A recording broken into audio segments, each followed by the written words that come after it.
Hello, everybody. Today I want to share something with you when it comes to police shooting dogs. This U.S. code right here. And for context, we're going to use a certain story. So I will have for you in the description a link to some stories about the Davenport dog that were shot by police. So in these stories, we have on repeat lots of common elements. We have a loose dog. We have an officer that is performing his or her duties. We have dog owners that are suddenly not willing to be culpable. The dog owners, they are ignorant. They will say, blame the owner, not the dog. However, when their dog does something, they, as the owner, want to put the blame on the police officer. And that blame and that reaction from the public also impedes the officer in doing his duties, not just the dog attacking the officer. So let's have a look at this U.S. code. So it says, whoever, it doesn't say it can't be a dog, forcibly assaults, resists, opposes, impedes, intimidates, or interferes with any person designated in section 1114 of this title. So let's go look at that section to see.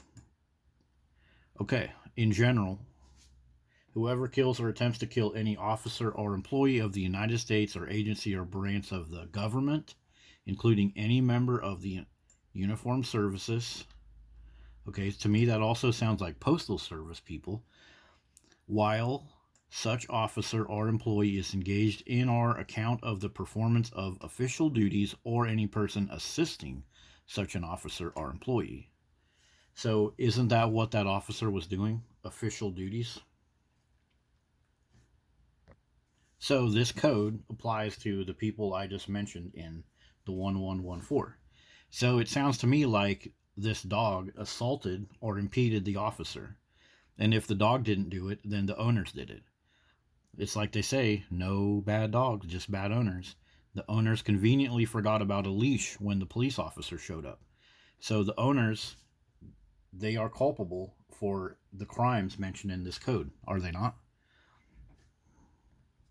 Notice this part about enhanced penalty. Whoever in the commission of any acts described in the subsection uses a dangerous or deadly weapon, including a weapon that is intended to cause death or danger, but fails to do so by reason of a defective component, inflicts bodily injury, shall be fined under this or imprisoned up to 20 years. So isn't a dog designed to cause death and hurt other people? Isn't that why people get these dogs? I got a dog for protection, man. It's going to protect my kids and be a protector. It's going to be that strong family member. Aren't dogs purchased as a weapon, as a safety weapon? Aren't dogs advertised as a safety weapon? Dog owners get dogs because they think that their dog can kill other creatures. Oh, it killed a snake. It saved somebody. It killed a snake. So it seems to me that even this enhanced penalty part of this could reasonably be argued when these police officers are assaulted by these dogs. So where are the assault on police officer charges with these type of cases? Police officers have access to lawyers and counseling. How come our society doesn't take care of the police officers? I won't dissect the case too much because we got some other great channels right here, links in the description that already did it. But without a doubt, this is assault. The dog closed the distance and walked that police officer back into traffic. If you watch the video, the police officer walks backwards. And as a police officer, they've seen traffic accidents. They've gone through training about how to stay out of the road, like when they pull people over to not get into oncoming traffic. That dog, not only did it try to attack the officer, it put the officer in danger by backing the officer back into a road where an oncoming car could have absolutely creamed that officer. And that officer, as part of his duties, also has to protect his image and his fellow officers. If he's creamed by a car out there in the street from running away from a dog, then he cannot do his job. Now for the second part of of this that I'd like you guys to have a look at. Not just the dog, not just the dog owner, but society in general violates those codes that I showed you, because they do this to the police officer. They produce all of these little things right here. They allow the dog owners, these lazy, entitled dog owners that conveniently forgot about a leash, they put them in front of the city council. They give them stories. See this one I'm pointing at right here? They give them all this screen time. And these people go in front of the public. They go in front of all of these, county commissioners and officials, city council members, and they make the police officer look like he is some kind of terrible, bad guy. They demand the police officer be fired. They demand he be fined. They tell the public that this police officer needs to be in prison. They have no consideration of the police officer's family. They have no consideration of this thing. A police officer, as part of his job, has to maintain a good public opinion, a good public image. When police officers are off duty, they are supposed to respect their fellow citizens. They're supposed to have common courtesy. If you're working for a police force, the commissioner, the mayor, your squad leader, they all expect you to have a certain type of rapport with your citizens when you're out there. And so that's part of the police officer's job, even if the police officer is not on call, not in a car. Okay?